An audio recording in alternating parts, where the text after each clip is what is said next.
Sistem informasi rekapitulasi milik KPU atau Sirekap masih terus dihujani kritik. Dalam diskusi yang digelar di Sekretariat Barikade 98 Cikini, Jakarta, para pakar IT, akademisi, dan politisi menyebut Sirekap sebagai salah satu bentuk dan upaya kejahatan dalam pemilu. Sekretaris Jenderal Ikatan Alumni Institut Teknologi Bandung, Hairul Anaswaidi, juga mengungkapkan, berdasarkan bukti yang terkumpul, terdapat jejak digital kriminal di balik Sirekap KPU. Sementara Sekjen DPP PDI Perjuangan menyatakan Sirekap hanyalah salah satu cara memanipulasi suara. Dugaan kecurangan pemilu juga didukung dengan penyalahgunaan kekuasaan dan instrumen negara. Tak hanya itu, Guru Besar Hukum Pidana Internasional Universitas Padjadjaran menilai banyak kelemahan dalam peraturan pemilu hingga memudahkan terjadinya kecurangan. Ungkapkan oleh para pakar IT, itu kan begitu banyak hal-hal yang secara sistematik didesain bagi kepentingan calon tertentu. Dan kemudian betapa suara rakyat menjadi mudah dimanipulasi. Begitu banyak kejanggalan yang bisa dibuktikan secara ilmiah. Proses pemilu ini, saya katakan sejak membuat undang-undangnya saja sudah banyak kelemahan. Kemudian juga peraturan-peraturan pelaksanaannya, sehingga mudah orang untuk menyalahgunakan. Ini masalah besar. Para pakar IT, akademisi, dan politisi menyayangkan fungsi Sirekap yang dijadikan sebagai alat untuk memuluskan kemenangan salah satu pihak. Padahal seharusnya Sirekap sebagai sarana dalam mengawal suara rakyat.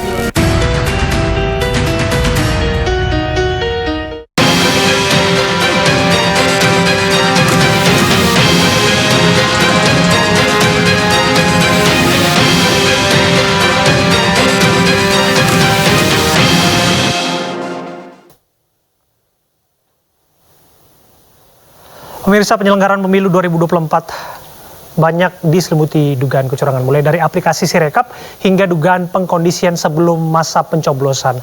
Masifnya dugaan kecurangan membuat pemilu 2024 dinilai sebagai pemilu terburuk sepanjang sejarah. Mengenai dugaan kecurangan, kita akan berdialog secara khusus bersama dengan Sekretaris Jenderal Partai Demokrasi Indonesia Perjuangan, Hasto Kristianto. Saya Abraham Silaban, terima kasih Mas Hasto sudah hadir. Apa kabar Mas? Baik-baik Mas Abraham. Iya, Mas Hasto, kita ketahui rekapitulasi suara pemilu 14 Februari di KPU sudah masuki babak final, babak akhir, bahwa yang memperoleh suara terbanyak dalam pemilihan presiden adalah pasangan calon nomor urut 2 Prabowo Gibran. Bagaimana Anda mencermatinya? Ya, rekap itu kan hasil dari suatu proses. Ketika prosesnya sudah dirancang dengan kecurangan yang masif dari hulu ke hilir, yang diawali dari abuse of power dari seorang Presiden Jokowi yang melibatkan aparatur negara yang seharusnya netral, menggunakan sumber daya negara, termasuk dana bansos misalnya, 496 triliun, dan untuk mengumpulkan dana sebesar itu, dana-dana kementerian lain harus ada automatic adjustment. Dan kemudian dikumpulkan dana-dana lain termasuk untuk yang membantu elektoral, dana untuk perbaikan jalan, untuk memberikan kemanfaatan kredit pada rakyat, yang semua dikaitkan dengan elektoral. Dan kemudian juga diawali dengan rekayasa hukum di MK. Sehingga sekarang supremasi hukum sebagai penopang demokrasi ini menghadapi persoalan yang paling serius di dalam sejarah kita. Nah, ketika prosesnya sudah dimanipulasi, sudah memang dirancang, bahkan IT KPU juga dirancang untuk dimanipulasi, kami menemukan dari pakar IT begitu banyak kecurangan, bagaimana kita bisa percaya pada hasil? Hasil kan tergantung dari prosesnya. Ya, tunggu sebentar ya Mas ya. Ketika Anda sempat menyebutkan bahwa seharusnya Pilpres ini berlangsung 2 putaran. Bahkan saya juga mendengar Anda menyebutkan suara Pak Ganjar dan Pak Mahfud sempat 33% menurut data yang Anda peroleh dari IT di tanggal 16 Februari. Apa yang dimaksud dengan itu? Ya, itu data dari, jadi sistem dari KPU setelah mereka disadon secara paksa, power shutdown, itu dari data-data rekaman digitalnya kan bisa terlihat. Kemudian mereka memasang suatu JSON script, yaitu algoritma. Itu suatu algoritma untuk mengunci perolehan Pak Ganjar Mahfud hanya sekitar 17%. Jadi di lock. Ini sama dengan apa yang telah dinyatakan Bapak Khodari pada tanggal 5 Januari yang mengatakan perolehan Ganjar Mahfud itu hanya 17% di lock. Maka dengan algoritma inilah perolehannya nggak bisa lebih. Dan kami menemukan data-data dari saksi kami ketika setelah rekapitulasi di KPPS, di TPS, kemudian di TPS, kemudian mereka memasukkan C1, betul. 02 itu bebas tanpa hambatan. Tapi ketika C1 itu untuk 01 dan 03, itu hambatannya cukup banyak. Tapi kan formulir C hasilnya kan atau C1-nya kan sudah terupload. Jadi bisa dilihat transparansinya. Buktinya bisa dilakukan banyak perubahan. Ada seorang pakar IT yang sampai hari ini menemukan dari jumlah TPS 823.236 telah dilakukan perubahan hasil sebanyak di 454.867 TPS. Dan kemudian kalau dilakukan aritmatika sederhana untuk melakukan pengecekan suara 01, 02, dan 03 yang seharusnya sama dengan suara sah, itu terjadi selisih hampir 23,5 juta. Artinya apa? Ya artinya terjadi penggelembungan di situ. Sampai penggelembungan itu diduga dilakukan, Anda sebutkan apakah kemudian C hasil ini bisa direkayasa? Ya kalau saya tanya sama pakar IT, mereka mengatakan itu mudah sekali. Karena dokumen C1 itu single frame. Meskipun di situ bentuk dokumennya dalam bentuk dokumen tali ya. Jadi angka-angka pagar. Kita lihat ada batang lidi sebetulnya di situ. Itu dengan bisa dilakukan perubahan-perubahan dengan cepat untuk menciptakan ratusan ribu TPS dan dengan temuan berbagai perubahan-perubahan yang dilakukan yang seharusnya meskipun Sirekap ini hanya alat bantu, tapi seharusnya nggak boleh ada perubahan-perubahan, nggak boleh terjadi suatu error yang melampaui 10%. Ini sistemnya sudah fail. Mengenai error itu kan sudah disampaikan dan sudah ada semacam koreksi dan pengakuan dari komisioner. Tapi pengakuan kan berubah-ubah. Dulu protes bahwa matinya IT KPU karena hackers. Setelah orang membuktikan akhirnya diralat. Dulu mereka mengatakan tidak mungkin server di luar negeri. Setelah ada pembuktian akhirnya diralat. Jadi sudah tidak kredibel lagi. Tunggu dulu Mas. Anda menyebutkan bahwa ada algoritma JSON script. Saya nggak awam mengenai ini. Yang Anda sebutkan bahwa ini mengunci angka ataupun perolehan suara Ganjar Mahfud. Anda juga menyebutkan bahwa formulir C hasil atau C1 itu bisa direkayasa. Apakah Anda punya semua data-datanya ini? Ya ada, dari pakar IT kan ada. Termasuk juga ketika JSON script itu dinormalisasi. Artinya program yang ngelok perolehan suara Ganjar Mahfud itu dihilangkan. Kemudian dilakukan normalisasi pada saat itu tanggal 16 Februari sekitar jam 2 pagi. Dengan total data yang masuk ke TPS itu 52,8%. Itu perolehan Ganjar Mahfud 33%, Pak Prabowo 43%. Dan kalau kita lihat ketika ada survei berapa besar yang setuju hak angket, itu 62% setuju berdasarkan survei Kompas, 68% setuju berdasarkan survei dari kumparan.com. Artinya ini kan yang setuju angket dan pasti bukan pemilih 02. Iya, Anda merujuk pada survei Kompas yang mana hasil hitung cepat survei Kompas juga menyebutkan bahwa Prabowo Gibran juga unggul. Survei Quick Count itu kan bisa diintercept. Intercept maksudnya? Datanya dimasukkan karena untuk izin Quick Count itu kan paling tidak prosesnya 1 bulan sebelumnya. Dan kemudian menyertakan dari mana TPS-TPS itu diambil. Metodologi benar. Tetapi ketika inputnya bisa diintercept dengan data yang diciptakan, itu kan bisa terjadi perubahan karena quick count secara metodologis memang dipercaya bahwa itu akurat. Tetapi ketika seluruh lembaga survei Anda sebutkan diintercept, ketika C1-nya kan nggak begitu banyak lembaga survei. Ketika itu diintercept dengan hasil, buktinya apa? Perolehan suara partai politik. Pada awalnya itu dari hasil exit poll. Exit poll itu juga akurat karena respondennya itu telah melakukan pencoblosan. Margin of error-nya relatif rendah, diwawancara. Itu kan Gerindra tidak pada posisi yang ketiga. Nah kemudian muncullah operasi politik sehingga quick count dari Gerindra yang seharusnya tidak masuk ke nomor 3 akhirnya dipindahkan 03 karena apa? Ada kepentingan-kepentingan politik kekuasaan termasuk juga dari berita-berita yang muncul sekarang dari Pak Jokowi untuk menggunakan Golkar sebagai suatu kendaraan politik supaya alat kontrol juga bagi kepentingan Pak Jokowi ke depan terhadap Pak Prabowo. Itu kan logika kekuasaan sederhana. Oke, Mas Hasto, Anda menjelaskan dan membeberkan mengenai bagaimana kemudian sistem informasi rekapitulasi KPU ini memang syarat masalah, itu memang sudah diakui. Dan itu kemudian, banyak pakar IT, bukan dari saya. Saya hanya mengutip dari para pakar yang dipertanggungjawabkan. Sayangnya KPU tidak mau melakukan audit forensik secara terbuka. Jadi Anda menduga bahwa dugaan kecurangan ini sudah diskenariokan mulai dari hitung cepat sampai pada dari hulunya. Dari hulu sampai hilir. Dari ketika dilakukan rekayasa hukum di MK. Itu pun kalau kita lihat dalil-dalil hukum, teori-teori hukum yang dipakai, seharusnya MK nggak bisa mengambil keputusan untuk merubah syarat calon presiden dan wakil presiden pernah menjadi kepala daerah. Karena dari 9 hakim MK, 4 kan dissenting opinion. Dari 5 yang setuju kepala daerah wali kota, itu kan 3, yang 2 kan menyebut gubernur. Sehingga syarat-syarat untuk menghasilkan keputusan di MK pun, kalau tidak ada intervensi kekuasaan, itu tidak akan terjadi. Maka ini menjadi suatu persoalan ditinjau dari hulunya, dari keabsahan dari pasangan calon. Ini para pakar, bukan saya. Oke, Mas Hasto, itu kan bagaimana Sirekap yang bermasalah itu menjadi persoalan yang juga membuat publik bertanya-tanya sebetulnya mengenai apa yang terjadi di sana. Tapi bagaimanapun KPU berdalih bahwa itu kan hanya pendukung. Lagi-lagi hasil tidak ditentukan dari itu. Ya, dia sebagai suatu instrumen pendukung tampilannya. Iya.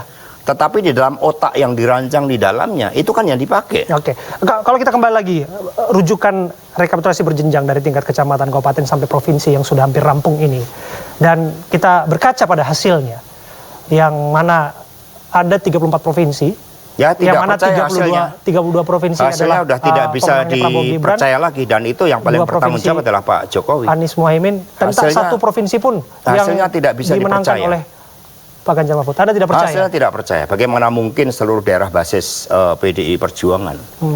Kami punya kepala-kepala daerah yang hebat, partai terkonsolidasi, Jawa Tengah, Bali, Sulut, bisa kalah. Padahal rekam jejak survei yang kami lakukan 1 bulan sebelumnya itu memberikan keunggulan pada pasangan Pak Ganjar dan Pak Mahfud. Apalagi pasangan ini memang betul-betul menjawab problematika Prof. Mahfud misalnya, menjawab problematika terhadap masalah-masalah korupsi. Apa mungkin rekayasa itu dilakukan sampai pada tahapan rekapitulasi berjenjang yang mana itu dilakukan secara transparan dan bahkan PDIP punya saksinya di sana?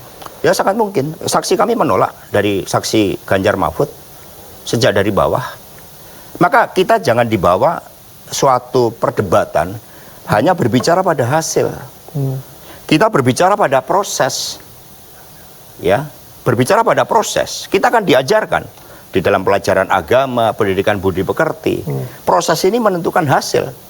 Seseorang yang kebiasaannya buruk, perilakunya buruk, untuk mendapat suatu pengakuan sebagai seorang pemimpin, itu akan sulit. Seseorang yang tidak pernah belajar, tiba-tiba dia mendapatkan gelar doktor dari perguruan tinggi dengan summa cum laude, nggak mungkin tanpa suatu proses yang baik. Jadi kita jangan berpacu pada hasil, tapi pada prosesnya harus kita audit sebagai satu keseluruhan. Nah, ketika ada bansos dari survei mengatakan 51 juta pemilih terpengaruh karena bansos akibat kemiskinan secara struktural yang terjadi, apakah ini kita diamkan? Tunggu ya Mas Hasto, saya harus mendalami. Bukan pada tunggu pada hasilnya, pada prosesnya. Sekarang saya bertanya, survei menunjukkan 51 juta pemilih memilih 02 karena faktor bansos. Apakah itu tidak kita persoalkan?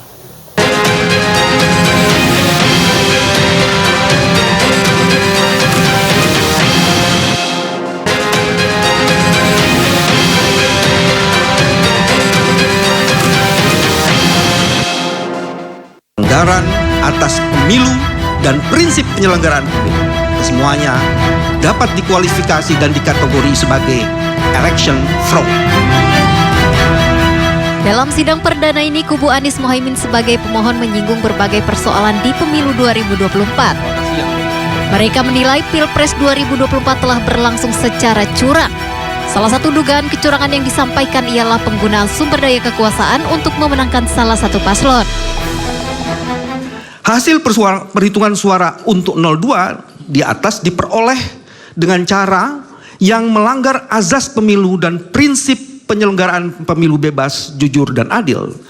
3 azas itu dilanggar secara serius oleh mesin kekuasaan, mulai dari pelibatan lembaga kepresidenan, dukungan Presiden Joko Widodo, pelumpuhan independensi penyelenggara pemilu, manipulasi aturan persyaratan pencalonan, pengerahan aparatur negara, dan penyalahgunaan anggaran negara atau bansos yang disalahgunakan untuk menggerakkan mesin pemenangan paslon 02.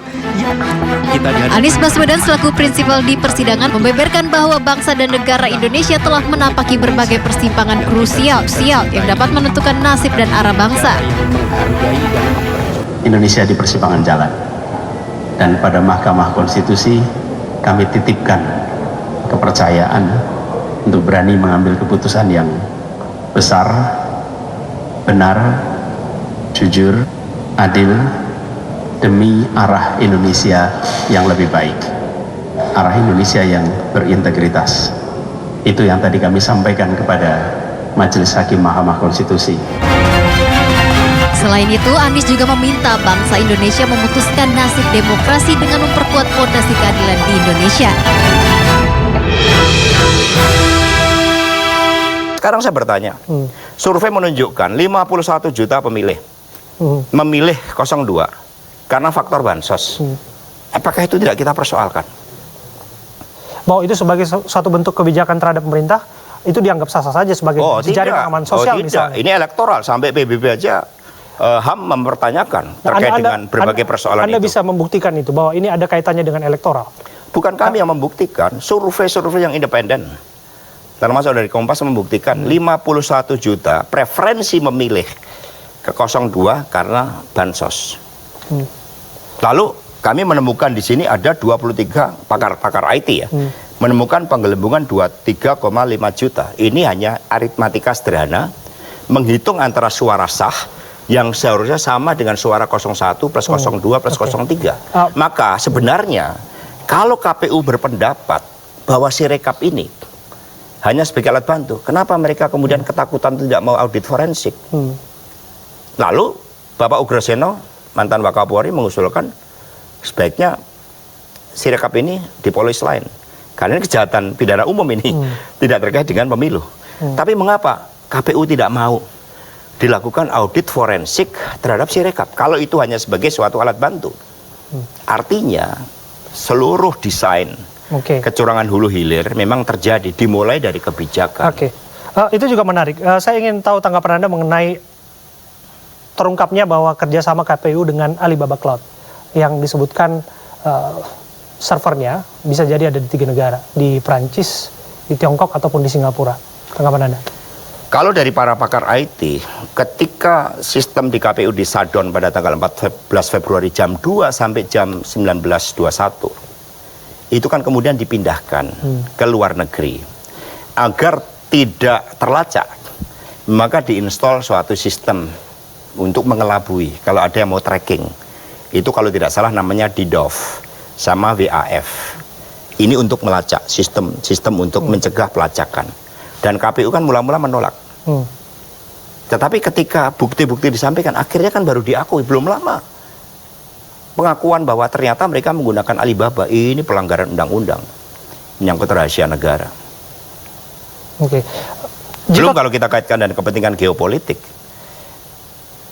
Alibaba kita tahu afiliasinya kemana. Geopolitik Anda jadi akhirnya concern mengenai kedaulatan negara di sana? Iya, dari KPU kan akhirnya setelah berhadapan dengan para pakar IT merah putih yang membela karena ini pemilu adalah masalah kita, menyangkut masa depan kita, akhirnya berkali-kali mereka harus melakukan klarifikasi atas kebohongan yang sebelumnya dibuat. Ada tidak korelasi langsung kerjasama yang dilakukan oleh KPU dengan Alibaba Cloud ini dengan perolehan suara hasil pemilu 2024? Dia bekerja sama dengan Alibabanya udah kesalahan. Sudah pelanggaran undang-undang. Mengapa salah? Ya, undang-undang mengatakan itu kerahasiaan negara. Ini mengenai lokasi server saja? Seharusnya kalau misalnya itu di luar negeri kan kerjasama bisa saja dilakukan. Oh, nggak bisa. Kalau di dalam negeri maksud saya, kalau di dalam negeri. Kita punya suatu sistem dari negara yang bisa dipakai dari badan cyber misalnya. Tapi kan kita lihat, badan cyber kan juga pada akhirnya tidak dilibatkan. Jadi begitu banyak akhirnya, karena untuk membangun suatu sistem kecurangan dari hulu ke hilir, ya pada akhirnya memang ada kelemahan-kelemahan, meskipun sistem kecurangan selalu dirancang untuk tidak ada bukti. Mas Hasto, mengenai kecurangan dan kemudian mengenai bansos yang disebarluaskan dan membanjiri masyarakat jelang pemilu, ini menjadi persoalan yang seringkali diresonansikan. Tapi saya harus bertanya juga, karena ini kebijakan publik, yang mana di sana mengenai anggarannya diurus oleh DPR, yang mana di sana ada PDIP. Itu kan hanya normalisasi untuk diplomasi ke publik. Tapi niat baiknya, niat buruknya, itu kan kelihatan. Niat baiknya adalah untuk kepentingan rakyat. Niat buruknya itu dikaitkan dengan elektoral. Kan ada itu pernyataan Pak Zulkifli Hasan. Siapa yang memberikan bansos? Kemudian yang kedua, gitu, Pak Jokowi anaknya siapa? Mengapa kan seruan itu kita nggak pernah dengar dari menterinya PDIP? Bu Risma ada di sana. Kemudian juga kalau misalnya pengenalan aparat, misalnya ada Pak Azwar Anas yang ada di Menpan RB misalnya. Oh, Pak Anas selalu berbicara tentang netralitas. Maka demi menjaga netralitas, demi menjaga suara kan dari masyarakat. Ada suara dari masyarakat. Tapi dari Bu Risma kan juga menyatakan kepada saya. Bu Risma menyebutkan bahwa bansos itu beras raskin tidak melalui Kementerian Sosial. Karena tahu itu dari PDI Perjuangan. Maka kemudian kan muncul banyak kritik. Kenapa sampai Presiden harus membagi raskin sendiri? Padahal itu tugas dari Ketua RT seharusnya atau Kepala Desa. Tetapi yang paling parah adalah sebenarnya melibatkan aparatur negara. Karena inilah ketika demokrasi. Pelibatannya seperti apa yang Anda maksud, Mas Hasto? Lo kan ada kepala desa yang kemudian dilakukan intervensi, diancam. Ada kepala desa yang kemudian diberikan dana 200 jutaan agar mereka memenangkan pasangan 02. Itu kan ada aparatur negara yang mengintimidasi dan mengawasi kerja-kerja dari kepala desa. Saya dengar juga akan ada Kapolda yang juga akan dibawa menjadi saksi apabila memang ini akan bergulir ke Mahkamah Konstitusi.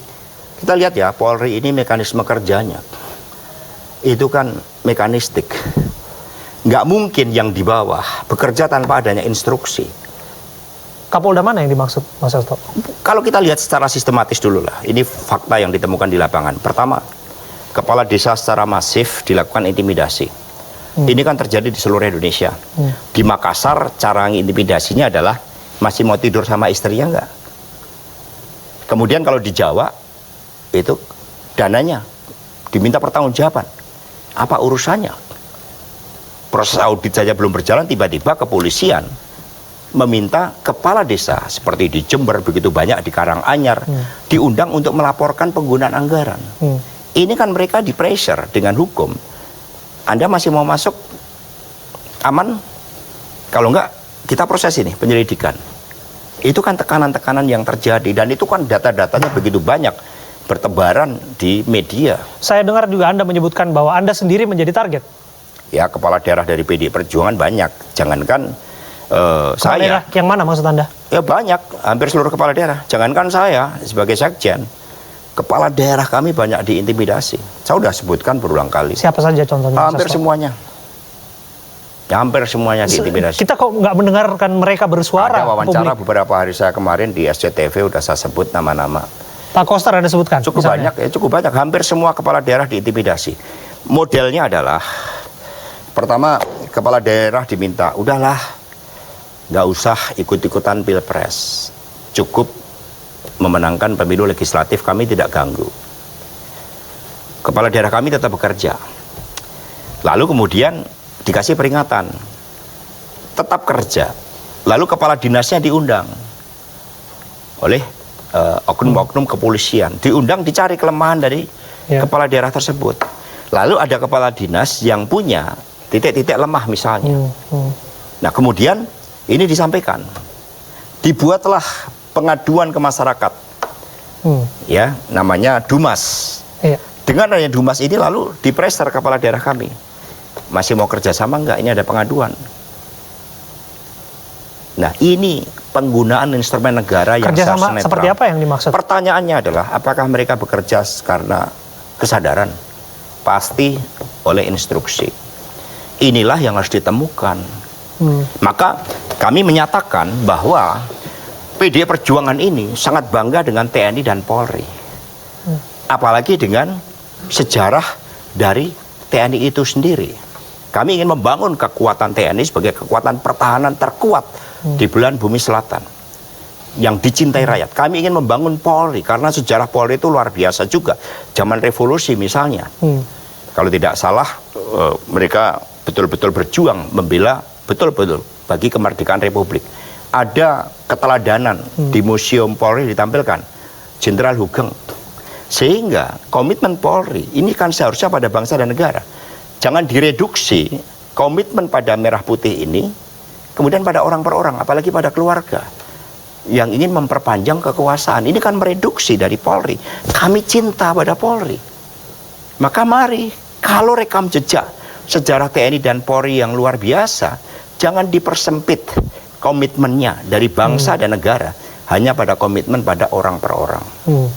Ini himbauan kami. Maka mari kita bersama-sama tegakkan aturan ini. Karena kalau tidak, pengalaman Orde Baru ketika pemilu direkayasa, hasilnya muncul berbagai kong kali kong, akhirnya bangsa ini tertinggal dari bangsa lain di dalam mencapai kemajuan. Tentu apa yang Anda sampaikan semua ini hanya berakhir wacana. Andai kata ini tidak ada realisasinya, apalagi dalam bentuk angket. Kami nggak yakin kapan ini berhenti di dalam wacana. Karena apa? Karena kebenaran akhirnya terungkap.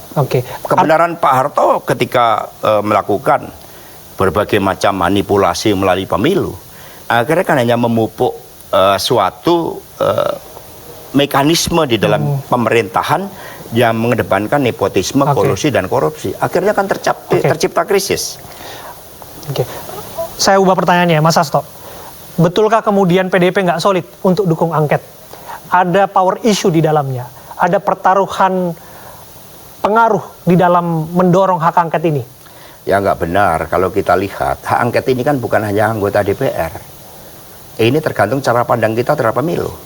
Kalau pers mendiamkan kecurangan pemilu, padahal pers adalah memiliki tugas social control sebagai pilar keempat demokrasi.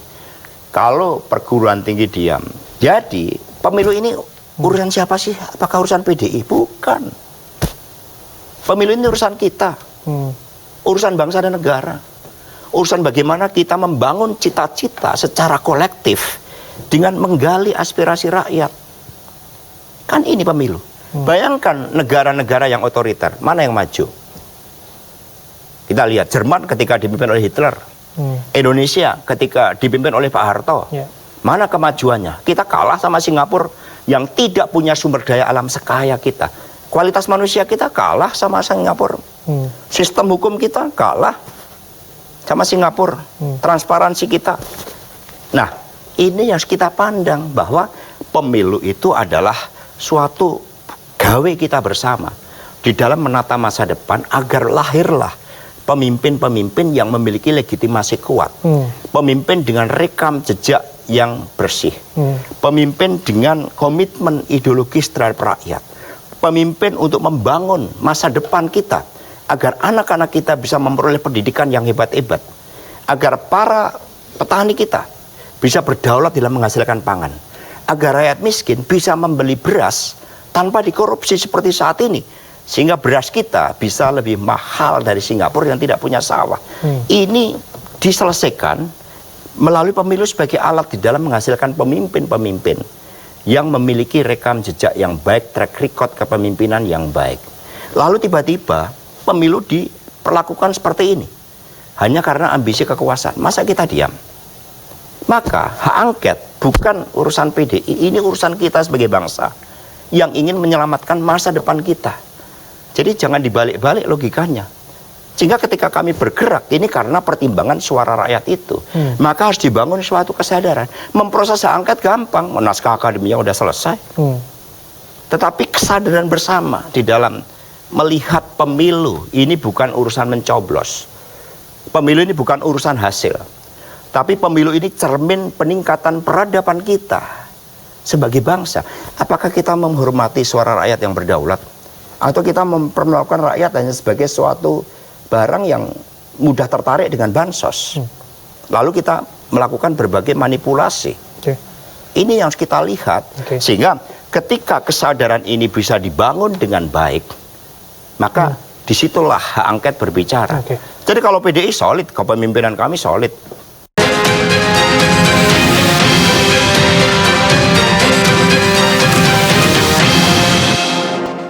Jadi kalau PDI solid, kepemimpinan kami solid. Jadi tidak betul bahwa ada wacana, ada friksi di dalamnya, tidak solid untuk mendorong itu. Tidak betul.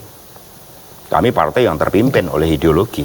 Naskah akademiknya sudah selesai, Mas Hasto? Sudah selesai. Artinya tinggal tunggu digulirkan saja. Ya, untuk membangun kesadaran sebagai syarat penting angket.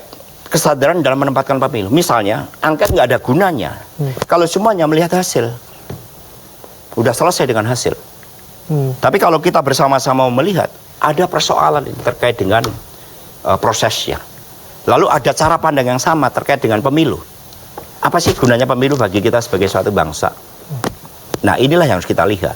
Ketika kesadaran itu terbangun, maka angket baru sebagai suatu instrumen yang sangat penting untuk melakukan koreksi. Dan kami sangat memberikan apresiasi bahwa saat ini perguruan tinggi terbangun kesadarannya, sehingga muncul kampus memanggil. Oke.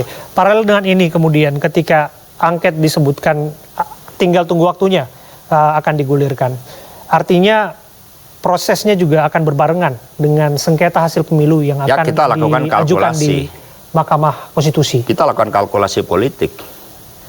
Bisa bersamaan, bisa berbeda, tetapi ini dalam satu nafas untuk memberikan suatu pembelajaran terbaik bagi bangsa kita ke depan.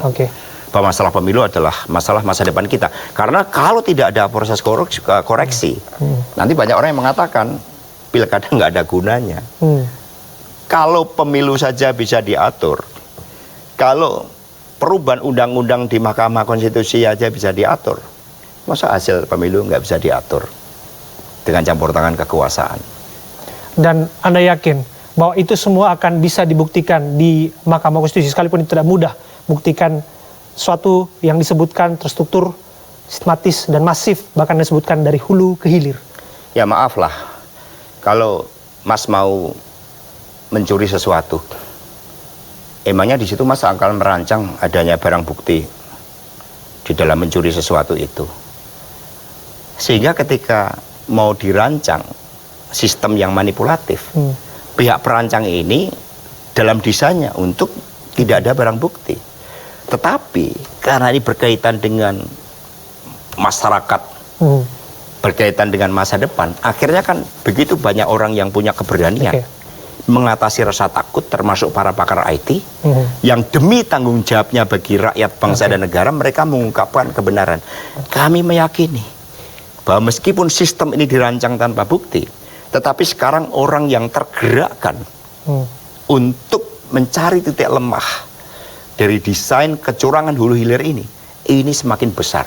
Dan ini akan menjadi kekuatan yang dahsyat. Sehingga bagikan kita menempuh lorong yang gelap, itu channel-channel untuk mendapatkan cahaya terang itu makin besar. Mas Hasto, saya mengutip apa yang disampaikan Pak Mahfud. Angket disebutkan tidak akan mengubah hasil pemilu. Dan kemudian pun kalau kemudian bersengketa di Mahkamah Konstitusi, publik sudah terlanjur curiga ataupun punya trust issue terkait apa yang terjadi di Mahkamah Konstitusi terkait dengan putusan nomor 90. Anda masih percaya bahwa lembaga ini masih bisa dipercaya menjadi garda terakhir untuk membentengi konstitusi Republik ini? Ya, Prof. Mahfud betul. Beliau kan pakar hukum. Karena beliau pakar hukum, memiliki integritas yang baik, maka kami dicalonkan oleh Ibu Mega meskipun beliau tidak punya harta di dalam menjalankan fungsi electioneering. Tapi kami melihat calon pemimpin bukan dari berapa besar harta yang dipunyai. PD Perjuangan membuka ruang rakyat biasa pun bisa menjadi pemimpin. Nah, yang dimaksudkan oleh Prof. Mahfud itu bahwa angket itu kan dari definisinya kan hak untuk melakukan penyelidikan terhadap apa? Terhadap kebijakan dari pemerintah yang diduga melanggar undang-undang. Tetapi itu berkaitan dengan hajat hidup orang banyak, kepentingan strategis di rakyat bangsa dan negara. Pemilu ini kan hal-hal yang sangat strategis. Betul. Bagi masa depan kita. Maka hak angket menjadi relevan. Tetapi hak angket memang tidak untuk merubah hasil. Kalau untuk merubah hasil itu melalui Mahkamah Konstitusi. Kami pernah punya bupati di salah satu NTT, Kabupaten NTT, Saburai Juai, kalau tidak salah. Di Manggarai ya kalau saya tidak salah ya? Iya, nama calon kami Orien. Nah saat itu dia diloloskan oleh KPU. Tapi begitu menang pilkada, kemudian ada gugatan di MK. Nah, orang ini kemudian bisa didiskualifikasi. Ini kasus kewarganegaraan ya waktu itu kalau nggak salah. Kasus kewarganegaraan. Iya, yang beliau punya artinya ada presiden hukum dong. Nah, kita lihat di hulunya, di MK, kan ada persoalan yang terkait dengan abuse of power. Betul. Dan kemudian terjadilah rekayasa hukum di MK. Bukanlah ini juga secara analog sama dengan apa yang terjadi di NTT tersebut. Artinya Anda menunggu terobosan serupa akan bisa dilakukan? Ya, kita berharap bahwa di tengah melunturnya kewibawaan Mahkamah Agung, Mahkamah Konstitusi, melunturnya wibawa di Mahkamah Konstitusi, ada suatu sikap kenegarawanan yang ditunjukkan. Karena kalau kita tidak melakukan koreksi, banyak yang bertanya, buat apa kemudian diadakan pemilu? Nanti akan masuk lagi rejim Orde Baru, di mana pemilu sudah diketahui hasilnya sebelum pemilu. Apakah ini yang kita inginkan? Maka kembali pada pertanyaan mendasar, cara pandang kita terhadap pemilu itu bukan pada hasil, tapi pada proses, pada peningkatan kualitas demokrasi, pada peningkatan peradaban kita. Dan ini adalah untuk masa depan kita, agar lahir pemimpin-pemimpin yang baik melalui proses yang baik. Jangan sampai nanti anak-anak kita di sekolah-sekolah, para guru kita menjadi kesulitan untuk mengajarkan tentang pendidikan budi pekerti.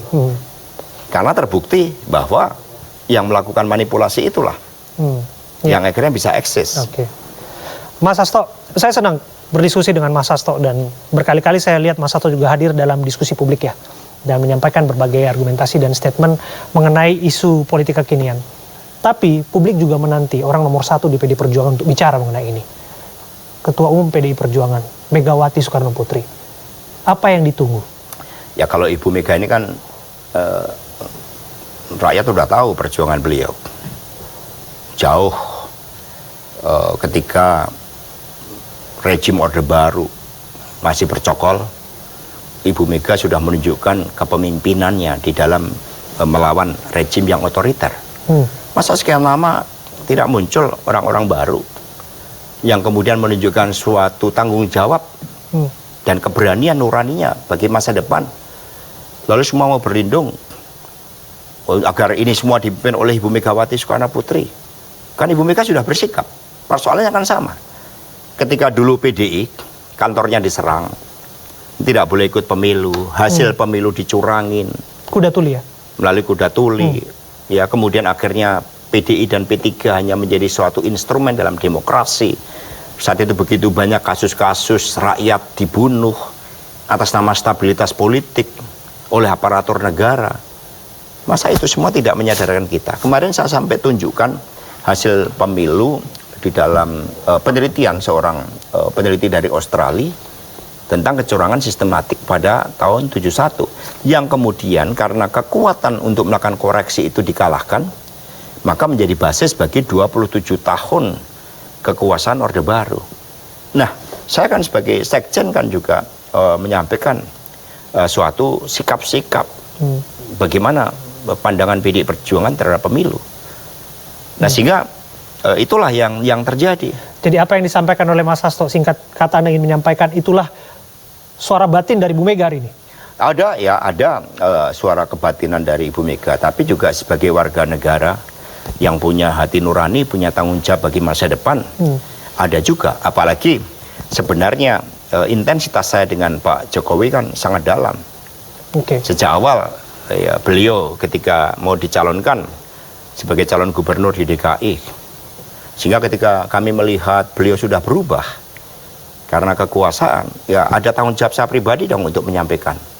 Tetapi secara garis besar bahwa apa yang saya sampaikan itu juga melekat, baik tanggung jawab saya pribadi sebagai warga negara yang ingin menegakkan kebenaran, maupun juga tanggung jawab saya sebagai Sekjen PDI Perjuangan, di mana PDI Perjuangan memiliki rekam jejak di dalam melawan rejim yang otoriter, rekam jejak di dalam menegakkan demokrasi yang berkedaulatan rakyat. Contohnya Ibu Mega pada tahun 2004 ketika beliau sebagai presiden yang melaksanakan pemilu presiden secara langsung, kalau mau menggunakan seluruh instrumen negara mudah. Tetapi Bu Mega kan dididik oleh Bung Karno tentang tanggung jawab seorang pemimpin yang harus mendapatkan kekuasaan dengan baik, dengan proses yang baik, sama dengan Bung Karno dengan perjuangan, bukan dengan manipulasi. Itu kan yang diajarkan kepada kami. Kami diikat oleh suatu tanggung jawab terhadap nilai-nilai demokrasi, nilai-nilai kedaulatan rakyat itu. Oke. Mengenai hubungan Bu Mega dan Pak Jokowi itu menjadi sorotan publik juga. Bahkan inisiasi pertemuan berkali-kali disuarakan, baik dari berbagai figur ataupun tokoh publik.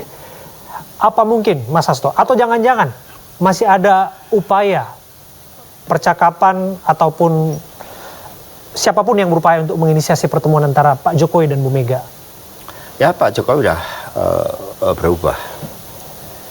Kalau kita lihat, kalau ke PDI sih biasa ya. Kita ada berbagai dinamika karena perilaku dari kader PDI Perjuangan. Itu kita udah kenyang dengan asam garam. Tapi buat kami yang terpenting kan jaga dong konstitusi ini. Ketika konstitusi sudah dikhianati, harusnya 2 periode. Tapi kemudian dilakukan berbagai upaya untuk melakukan suatu kontrol atas pengaruh kekuasaan itu. Ketika nilai-nilai demokrasi yang seharusnya berkedaulatan rakyat itu kemudian sudah dilakukan berbagai manipulasi, apalagi terhadap PDI Perjuangan, sehingga saya katakan bahwa sudah ada suatu jurang perbedaan. Nah, secara psikologis memang orang yang merasa punya perasaan tidak enak itulah yang ingin bertemu. Tapi buat saya kan sebagai tanggung jawab saya sampaikan kepada Ibu Megawati Soekarno Putri apa adanya. Karena kami diajarkan oleh beliau juga untuk menyampaikan sikap apa adanya. Ketika saya menjadi sekjen, saya bertanya, Bu, apakah ada pedoman buat saya untuk menyampaikan kepada publik? Ibu Mega menyampaikan pertama atas sikap ideologis partai berdasarkan Pancasila. Yang kedua, sampaikan kebenaran. Bagaimana untuk menyampaikan kebenaran? Kalau apa yang kita pikirkan dan yang kita rasakan itu connect. Tapi kalau apa yang kita rasakan sama kita pikir berbeda, saya mau mencuri nih, ada handphone. Pikiran saya mengatakan, aduh kalau handphone ini saya curi, saya bisa dapat keuntungan ini dari penjualan handphone. Tapi hati saya berbeda. Nah, itu artinya tidak connect. Kalau Anda sebutkan mengenai jurang perbedaan, ini terakhir ya Mas Hasto ya, apakah kemudian jurang perbedaan ini yang menempatkan posisi PDIP akan menjadi oposisi? Andai kata kelak betul bahwa Prabowo Gibran yang akan dilantik 20 Oktober mendatang. Sistem tata negara kita, sistem presidensial kan tidak mengenal oposisi. Yang dikenal hanya berada di dalam pemerintahan dan di luar pemerintahan. Kedua-duanya sama-sama penting selama berjuang bagi kemajuan bangsa dan negaranya. Kemajuan bagi rakyat di dalam menghadapi berbagai problematika kehidupan terkait dengan kemiskinan, pengangguran, kesempatan mendapatkan pendidikan yang layak, kesehatan yang layak, dan seterusnya. Nah, sehingga keputusan politik terkait sikap dari PDI Perjuangan apakah akan di dalam pemerintahan maupun berada di luar pemerintahan itu nanti ada momentumnya untuk membahas. Momentum kita saat ini adalah untuk melihat proses pemilu ini secara jernih dan menggunakan hak konstitusional yang kami miliki, baik itu misalnya penggunaan hak angket ataupun melalui proses hukum di Mahkamah Konstitusi. Kedua-duanya sah untuk dipakai. Nah, nanti dalam momentum tepat kita akan melihat. Tetapi yang diingatkan oleh PDI Perjuangan bahwa pemerintahan ke depan itu juga tidak mudah. Celah fiskal begitu sempit untuk mendorong pertumbuhan. Kita dihadapkan pada persoalan geopolitik yang memicu krisis energi dan pangan. Apalagi sekarang akibat konflik di Timur Tengah antara Israel dan Palestina, di mana kita berpihak pada kemerdekaan Palestina. Di Laut Merah itu sekarang menjadi kawasan yang berbahaya karena ada pemberontakan Houthi yang sudah menyerang kapal-kapal niaga. Ini nanti bisa menciptakan krisis. Kemudian belum beban utang luar negeri kita. Di mana sekarang udah mencapai hampir 196 miliar US dollar. Utang swasta dan BUMN jauh lebih besar dari itu. Lalu Amerika juga menghadapi tekanan-tekanan ekonomi. Inggris menghadapi ancaman krisis. Jepang juga menghadapi ancaman krisis ekonomi.